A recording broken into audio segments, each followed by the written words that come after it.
안녕하십니까. 주식투자TV 박PD입니다. 이번에 제가 공부해서 가지고 온 종목은 파트론하고 MC넥스입니다. 이 두 종목을 가져왔는데요. 두 종목을 비교해보면서 공부한 영상 설명을 드릴 거예요.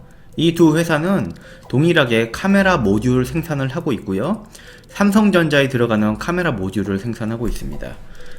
이 두 회사는 매출액도 비슷하고 시가총액도 비슷해요. 그 부분 설명을 한번 드려볼게요. 우선 이 회사들이 카메라 모듈 생산을 하고 있고요. 핸드폰에 들어가는 카메라 모듈은 비전이 굉장히 좋습니다. 2016년부터 2021년도 예상치까지 삼성전자 전면 카메라 타입별 비중 추이인데요.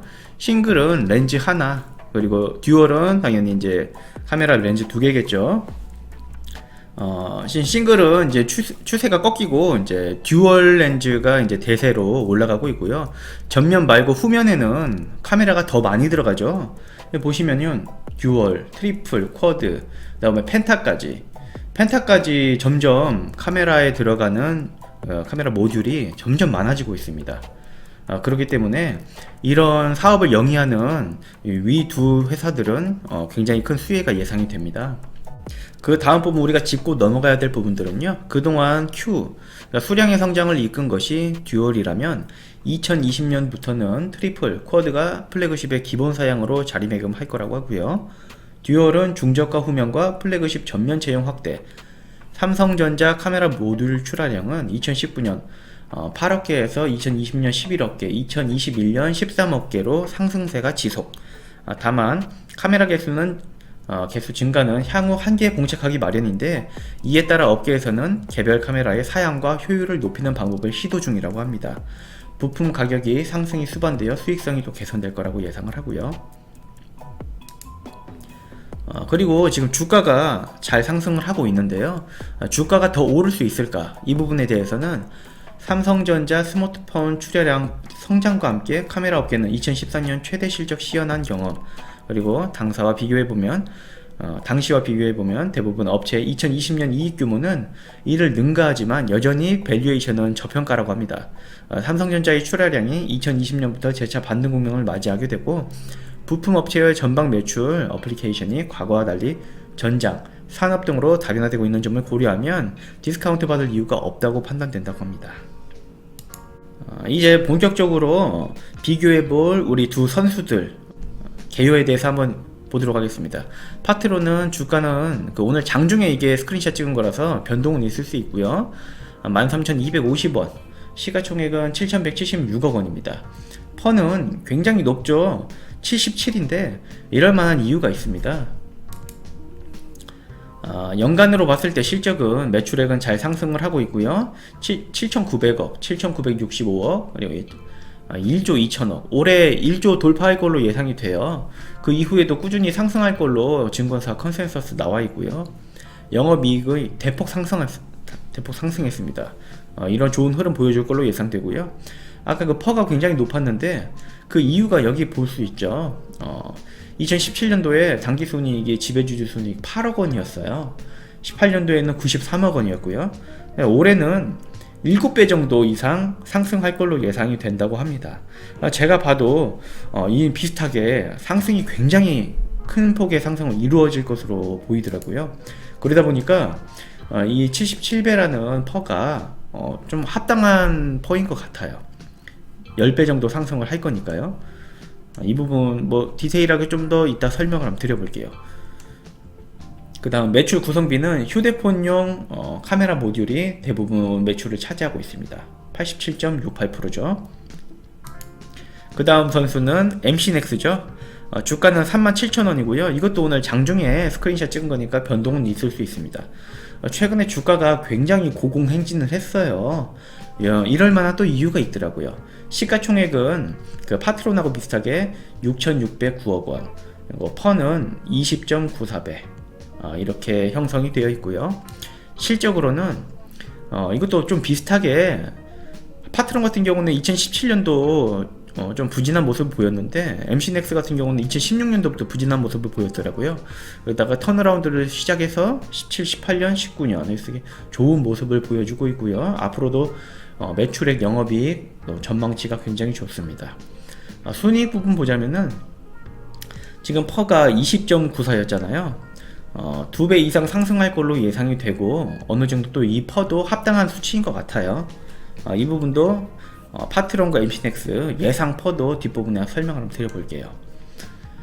MC넥스도 동일하게 휴대폰용 카메라 모듈이 대부분의 매출을 차지하고 있고요. 파트론은 아까 87% 정도 됐었잖아요. MC넥스는 90% 정도로 MC넥스 또한 비슷한 매출 비중 차지하고 있습니다. 굉장히 닮은 점이 많아요. 2019년 예상 퍼로는 파트론은 예상 당기 순이익은 751억원 제가 예상했고요. MC넥스는 934억원 정도로 예상을 했습니다.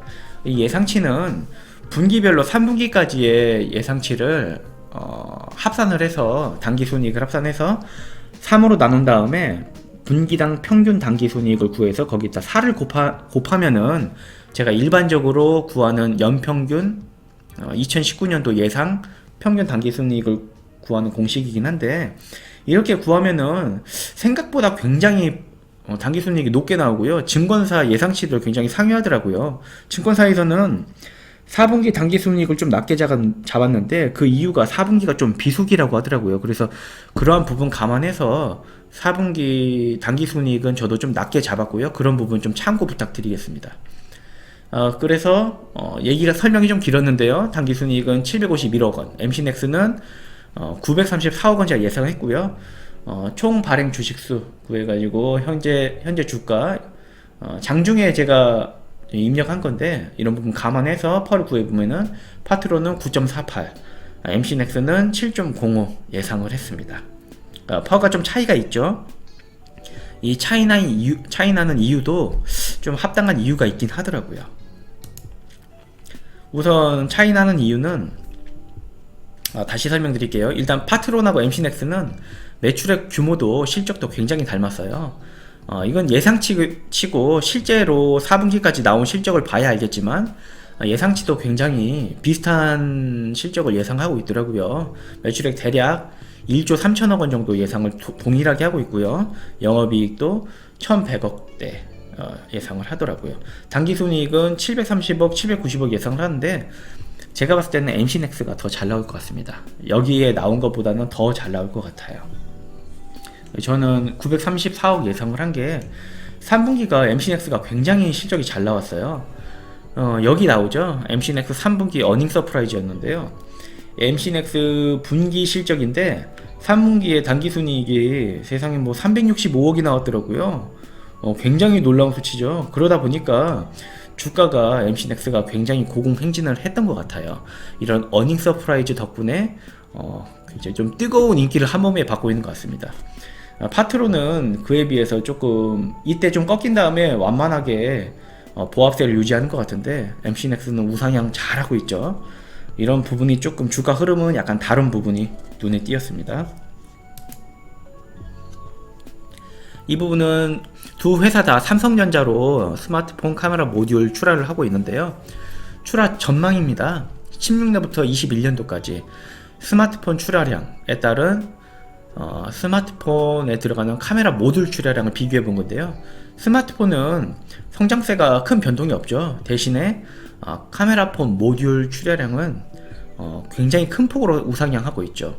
이게 아까도 설명드렸듯이 카메라가 그 핸드폰 전면에 2개, 후면에 3개, 4개, 심지어 요즘 5개까지도 들어가더라고요. 그래서 핸드폰 한 대당 카메라가 많게는 8개까지 들어가요. 그러다 보니까 실적이 잘 나올 수밖에 없겠죠. 매출이 이만큼 엄청 늘어나니까요. 그런데 한 가지 유념해야 될 부분은 삼성전자 카메라 모듈 출하량 연평균 성장률이 2019년도를 정점으로 2020년도에는 살짝 감소를 하더라고요. 이게 막 큰 폭으로 꺾이는 건 아니지만 2019년도가 상승률 정점이었고 그 이후에는 상승률이 그만큼은 안 나올 것 같아요. 21년도에는 더 낮은 성장률을 보일 것 같고요. 그래도 과거에 비하면은 굉장히 높은 성장률이죠. 20%대 이상을 상회하고 있으니까요. 그리고 이거는 파트론 부채 부분 봐야 될 부분인데, 부채 부분은 좀 많이 다른 모습을 보이더라고요. 우선 파트론 부채인데 자산에 비해서 부채가 비교적 적어요. 그래서 부채 비율이 한 50% 정도로 최근에 보였습니다. 이런 부분 보면은 파트론이 그 MC넥스보다는 좀 비교적 재무적으로 안정적이고, 그러다 보니까 배당도 좀 안정적으로 2% 이상 유지해 주는 것 같더라고요. MC넥스는 그리고 이 부분 설명드려야 되는데요. 그리고 이제 수익이 잘 나오다 보니까 이때부터 수익이 본격적으로 잘 나오죠. 그러다 보니까 부채를 꾸준히 상환해서 부채가 잘 줄어들고 있습니다. 2020년도 올해, 2021년도 내년은 더 수익이 잘 나온 만큼 부채가 더 줄어들고 그만큼 배당도 더 많이 할 여유가 생기겠죠. 그 다음 MC넥스는 부채가 좀 많아요. 파트론보다는 부채가 많고, 그러다 보니까 부채 비율이 150%, 200%까지 했다가 최근에 이제 150% 정도로 줄어든 것 같더라고요. 그래도 MC넥스도 수익이 잘 나오다 보니까 부채는 조금씩은 줄어들고 있습니다. 이때에 비하면은 현재 3분기까지 해서 부채가 좀 줄은 걸로 확인이 되시죠. 그리고 MC넥스는 과거에 한 해는 수익이 잘 안 나와서 적자 전환됐을 때 배당을 못한 적도 있었더라고요. 아무래도 부채가 좀 부담이 되고 그만큼 이제 순이익이 안 나오면은 배당하기 좀 어려운 부분이겠죠. 이런 부분 참고하셔야 될 것 같고요. 그리고 또 MC넥스는 채무증권이 있더라고요. 미상환 전환사채가 있는데 많이는 아니고 11만 8,026주 정도 보유를 하고 있고요. 나중에 전환이 되면 그만큼 주식의 가치가 좀 희석이 되겠죠. 그렇지만 주식이 11만 8천 주면은 대단히 많은 주는 아니니까, 많은 주식 수는 아니니까 뭐 크게 염려하실 부분은 아닌 것 같습니다. 그냥 참고하시면 될 것 같고요. 정리를 해보자면은 우리가 이제 사업 전망에서 부채 부분까지 훑어봤는데요. 파트로는 장단점으로는 매출액 규모가 조금 더 크고 MC넥스보다는 좀 더 크고 재무가 비교적 안정적이다. 그리고 채무증권이 없고 안정적 경영을 바탕으로 부채가 지속적으로 감소하고 있고요. 현재 부채 비율은 50%가 좀 안됩니다. 그리고 거의 매년 2% 이상의 배당을 잘 유지하고 있습니다. 이렇게 파트론의 장점 확인했고요. MC넥스의 장단점으로는 예상펀은 7배로 파트론에 비해서 좀 더 낮고 높은 수익률로 주가 랠리를 잘 이어나가고 있고요. 부채 비율이 좀 높긴 하나 꾸준한 수익을 바탕으로 부채 비율이 최근에 219%에서 146%로 지속적으로 감소 중에 있고요.